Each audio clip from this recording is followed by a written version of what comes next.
Akkam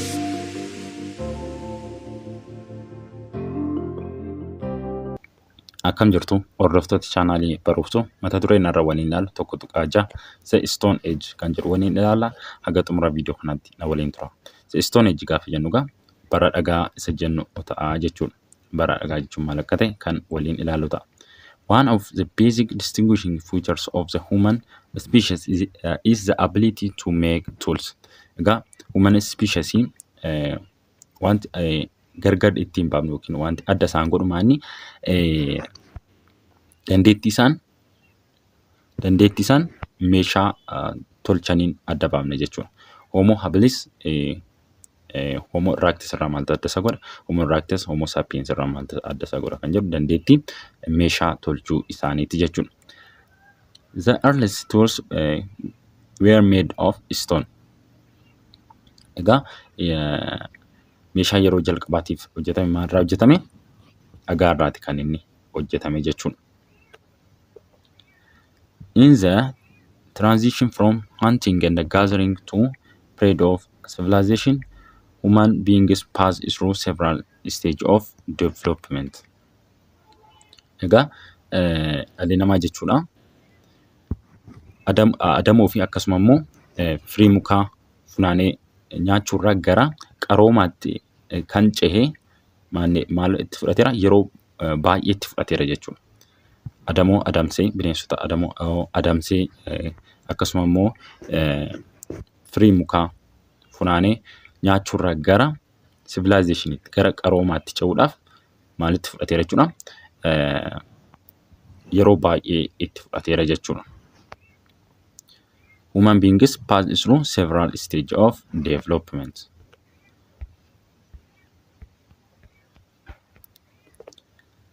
This stage including the time when tools were made of stone. Egaa ammagaa yeroo baay'ee itti fudhateera jennee argitira. Several stage keessa darbeera. Several stage of development maal keessa darbeera egaa hunting fi gathering irraa adamoo fi firii mukaa barbaadurraa gara qaroomaatti cehuuf stageota. Stage baay'ee keessa darbanii kan isaan gara civilizationitti cehan jechuudha. Egaa achi keessatti stages kana keessatti jechuudha maal tolchaniiru? Stoonii fayyadamaa turaniiru jechuudha. Dhagaa tolchaniin itti fayyadamaa turaniiru jechuudha. This spread took a long time. Kun egaa maanni yeroo dheeraa kan itti fudhatedha jechuudha. The Stone Age is divided into 3 periods. Barri dhagaa kun jechuudha. Stone Age'n kun bakka meeqatti qoodameera? Bara dheeraa ta'uu isaarraan kan ka'e bakka meeqatti qoodameera? Bakka 3tti qoodameera. Innis Paleolithic Age, the Mesolithic Age and Neolithic Age. Bakka 3tti qoodameeti jira isaan kana jechuudha. Bakka kanatti qoodameeti jira. Akkuma asirraa argitan kan akka meeshaa waraanaa fa'aa irraa tolchachaa turaniiru. Kan akka waan adda addaa qaranii itti fayyadamaa turaniiru akkuma asirraa argitan jechuudha. Akka billaatti kan itti fayyadaman jiru. Akka waan kun akkuma argitan waraanaaf kan itti fayyadaman jiru. Isaan kanadha jechuudha. Kan itti fayyadamaa turan. Figarii maaliiti kuni? Stone tools. Adapted from Kevin Shillington. Achirraa kan fudhatame jechuudha.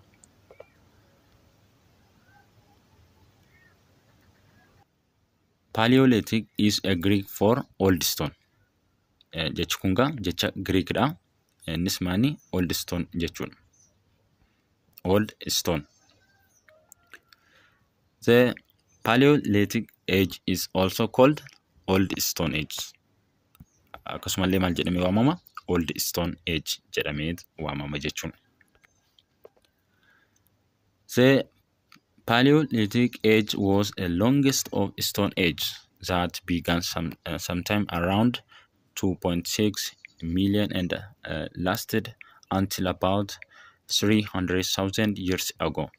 Egaa longest kan ta'edha. Paleolithic age kan jedhe longest age kan ta'edha jechuudha. Longest of the Stone Age kan yeroo jalqabaatiif kan eegaledha jechuudha. Innis hagam tureera?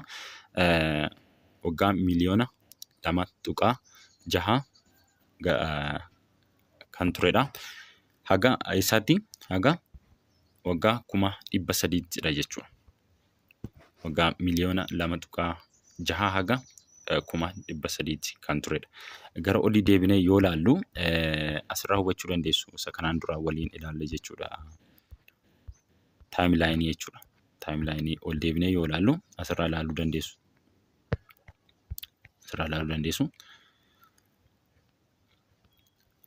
Kun akkuma asirraa argitan Paleolithic age'dha kuni akkuma argitan.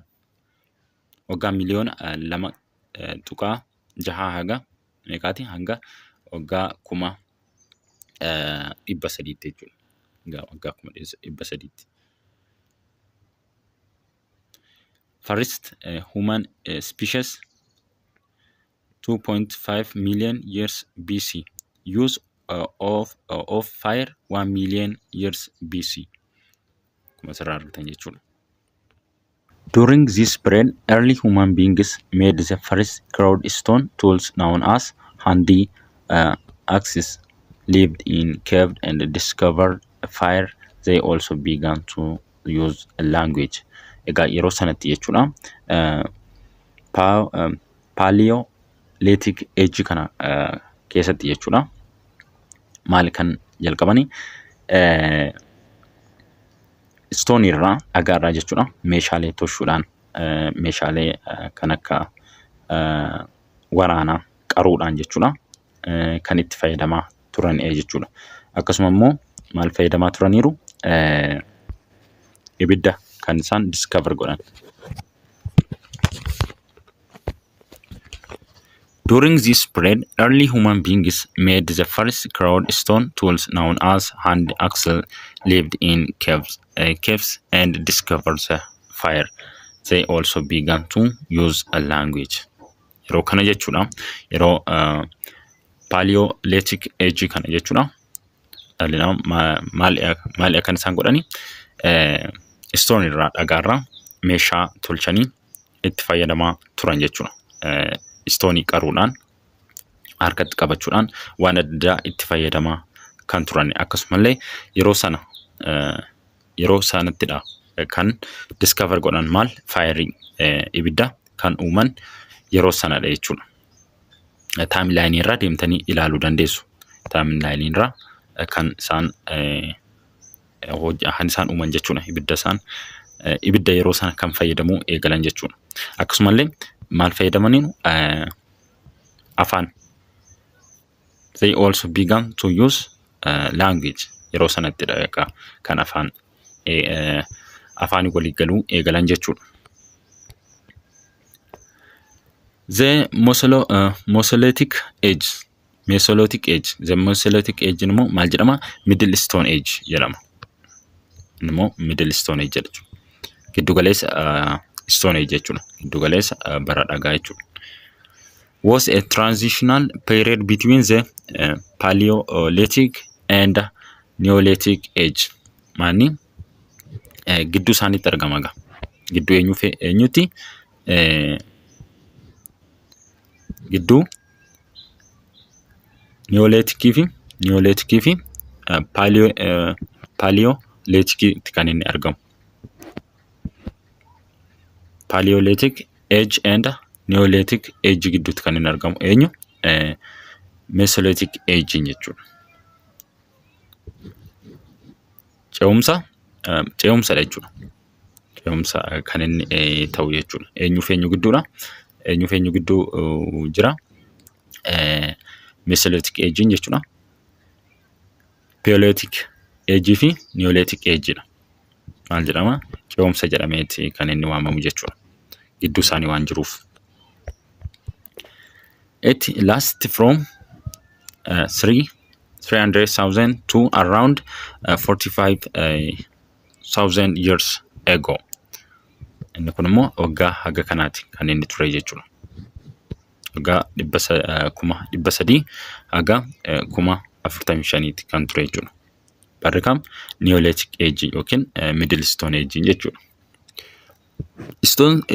Stone tools were slightly improved and more adaptable to different uses during this age. Egaa caalatti fooyya'aa kan ta'anidha. Meeshaa isaan tolchan jechuudha dhagaarraa bara kana jechuudha. Neolithic Age kanarratti jechuudha baay'ee improve ta'e kan fooyya'aa ta'e jechuudha. Isa duraarraa Paleolithic Age irraa kan baay'ee fooyya'aa ta'e itti fayyadamuudhaaf illee kan mijataa ta'edha jechuudha. Kan isaan hojjetan bara kana keessa jechuudha.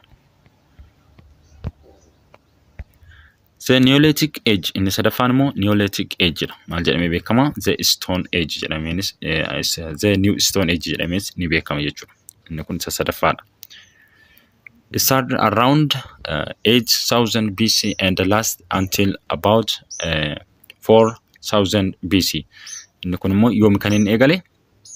Kan inni eegale waggaa 8,000 dhaloota Kiristoosiin dura haga eessaatti jechuudha? Haga 4,000 hanga bara 4,000 dhaloota Kiristoosiin dura jechuudha. A great revolution took place during this age. Egaa warraaqsi guddaan kan gaggeeffame eessatti jechuudha? Neolithic Age irratti jechuudha. Yookiin New Stone Age irratti. A great revolution took place during this age. Bara kanarrattidha jechuudha. Warraaqsi guddaan kan gaggeeffame. The Neolithic Age has brought about the so-called Neolithic Revolution, or agricultural revolution. Neolithic Age nga maal jedhamee waamama?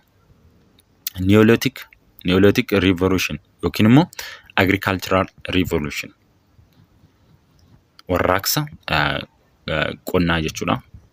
Isheen kun warraaqsa qonnaa yookiin immoo warraaqsa Neolithic jedhama jechuudha. The real change in the Neolithic Revolution was the shift from the hunting of animals and gathering food to keeping animal and growing crop regularly. Egaa Neolithic Revolution kana keessatti gara kamitti kan inni jijjiirame? Hunting of animals akkasumallee gathering of food irraa gara maalitti jijjiirame? Bineensota adamsanii nyaachuurraa akkasumallee firii biqiloota firii biqiltuu jechuudha. Funaananii nyaachuurraa gara kamitti kan inni jijjiirame jechuudha? Gara animaalsi horsiisuu akkasumallee qonna hojjechuu isaan kanatti cehee jechuudha. Dura maal godhu turani? Fagoo deemuudhaan akkasuma bineensota adamsaa turanii, bineensota adamsanii nyaachaa turanii, akkasumallee firii mukaa barbaaduudhaan kan isaan nyaachaa turan jechuudha. Sana booda gara maalitti kan inni cehe? Gara horii horsiisuutti, horii tiksuutti isaan gara kanatti cehe jechuudha. Akkasuma immoo maanni gara qonnaa waan adda addaa dhaabaniiti itti fayyadamuu eegalan jechuudha. Which we call systematic agriculture. Kanaan immoo maal jennee waamna jechuudha? Systematic agriculture jennee waamna jechuudha.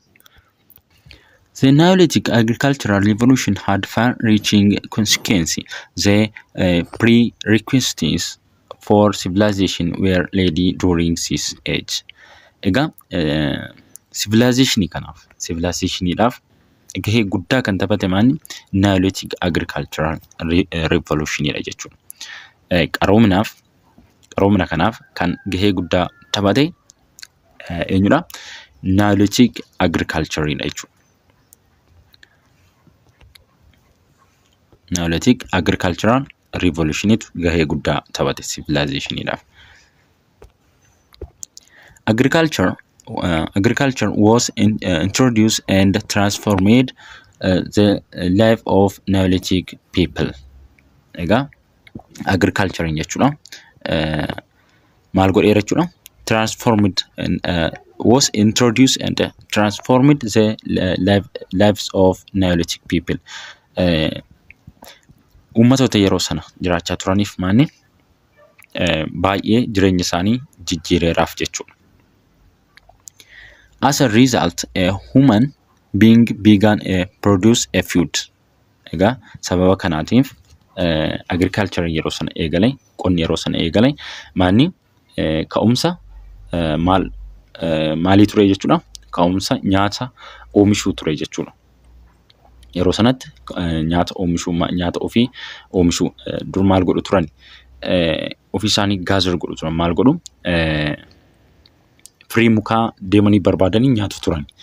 Amma Neolithic agriculture revolution keessatti immoo maanni ofiitti kan isaan produce godhan, ofiitti kan isaan oomishan jechuudha.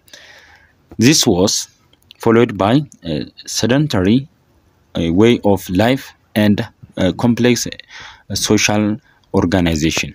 Kunis maal gochuu danda'eera jechuudha? Akka isaan iddoo tokko tasgabbaa'anii jiraatan. Akka isaan iddoo tokko taa'anii jiraatan. Egaa qonna qotaniiru taanaan waan tokko oomishaniiru taanaan yookiin waan tokko horsiisaniiru taanaan maal godhu jechuudha? Bakka sana taa'uun isaan dirqamsiise jechuudha. Sedentary way of life. Bakka tokko taa'anii waan oomishan sun itti fayyadamuun dirqama ta'a jechuudha. Complex social organization. Egaa social organization isaanii maanni iddoo tokkotti kan waliin jiraachuu eegalan akka naannoo jennu jechuudha. Iddoo tokko taa'uu, iddoo tokko walitti dhufanii taa'uun yeroo sana kan inni eegale jechuudha. Social life yeroo sana eegale jechuudha. Stone house were built. Akkasumallee maal ijaaraniiru jechuudha? Dhagaarraa mana ijaarrataniiru jechuudha. Regional place bakka amantaa ijaaraniiru. And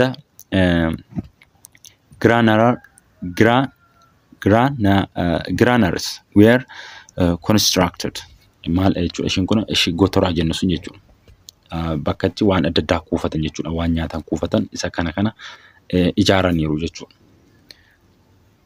New and better tools like the hoe and yoke and the wheel appeared. Akkasumallee meeshaalee kanneen akka waan adda addaa qofforanii kan akka waan naannahu waan ittiin baatan jechuudha. Waan akkasii tolchuu eegalan jechuudha yeroo sanatti. And the use of animals is farming helped human beings produce more food. Akkasumallee maal fayyadamaniiru? Animals fayyadamaniiru jechuudha. Animals fayyadamanii ittiin qotaa turaniiru jechuudha. Caalatti akka maal argatan? Oomisha akka caalatti argataniif jechuudha. The change had such a dramatic effect that historical call it the Neolithic agricultural revolution. Egaa jijjiirama guddaadhaan kan isaan jijjiiraman jechuudha. Kana maal jenneeti egaa kan nuti waamnu?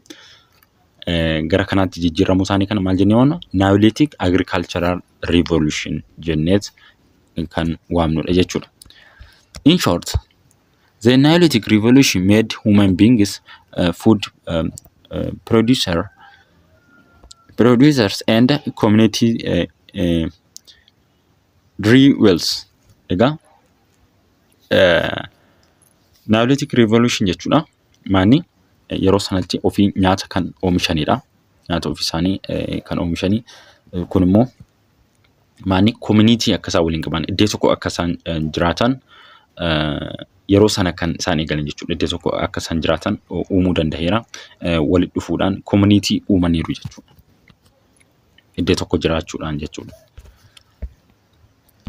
Neolithic revolution occurred at a different time in various places. Egaa Neolithic revolution jechuudha. Yeroo garagaraa fi bakka garagaraatti gaggeeffamaa tureera jechuudha. The earliest evidence of Neolithic come from the Middle East some 11,000 years ago. Egaa evidencein ni jiru jechuun ragaaleen ni jiru jechuudha. Ragaaleen ni jiru. Yoo ilaallu Middle East some 11,000 years ago waggaa haga kanaaf kan turan jechuudha. The major archaeological sites are found in archaeologists niga kan argatan ni jira. Innis eessattidha? In Palestine, Mesopotamia, the Nile Valley in Egypt, tropical Africa, the Yangtze Kiang Valley in China, the Indus Valley in India, and part of the America. Isaan kana keessatti ragaan argatanii jiru jechuudha. Archaeologistoonni sana asirratti tarreessina kana keessatti evidensii argataniiru, ragaa argataniiru jechuudha. Kan isaan fayyadamaatii turan. Meeshaawwan ta'uu danda'a. Waa hedduu argataniiru jechuudha. In the believed that the Neolithic age took place in the part of Ethiopia about 7,000 years ago. Egaa Neolithic agein akka Itoophiyaa keessas kana jechuun Neolithic revolution jechuudha. Akka Itoophiyaa keessa jirus evidenceoonni ni jiru jechuudha. Waggaa haga kanaa kan turan, waggaa 7,000 kan turan. Then agriculture began, and among the domesticated plants were teff, dagussa, nug, and insects. Isaan kana oomisha akka turan ni himama jechuudha. Itoophiyaa keessatti jechuudha. Kan akka xeefii waggaa 7,000 dura jechuudha. Kan akka xeefii, kan akka dagussa, nug, insects isaan kana oomisha turaniiru jechuudha qonnaan. People also started making and using pottery. Jecha turaniiga kan akka supheerraa meeshaa garagaraa tolchuu eegalan jechuudha. There are several archaeological sites in Ethiopia that are representative of the Neolithic age.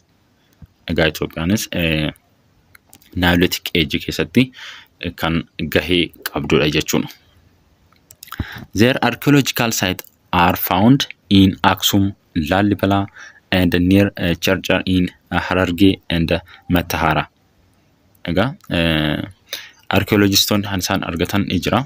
Akka Aksum, Lalibela, near Charchar in Hararge, Matahara. Evidence isaan argatan jira jechuudha. Ragaa isaan argatan. Neolithic age irratti akka Neolithic age keessatti akka isaan revolutionii keessa akka qaban jechuudha. Revolution Neolithic revolutionii keessa akka meeshaalee garagaraa fayyadamaa turan jechuudha. Asirraa ilaaluu dandeessu Aksum, Laallibalaa kan jedhu asirraa ilaaluu dandeessu. Kaartaa kanarraa jechuudha ilaaluu dandeessu. Evidenceoonni garagaraa ni jiru jechuudha. Ittaan sudhaan viidiyoo taanuun 1.7 the emergency of states kan jedhu walitti deebina. Hagama ilaalle kana keessatti bakka gaaffii isinitti ta'e koomentii jalatti naa barreessuu hin dagatina. Viidiyoo ittaanu haga walitti deebinitti nagaan naa tura.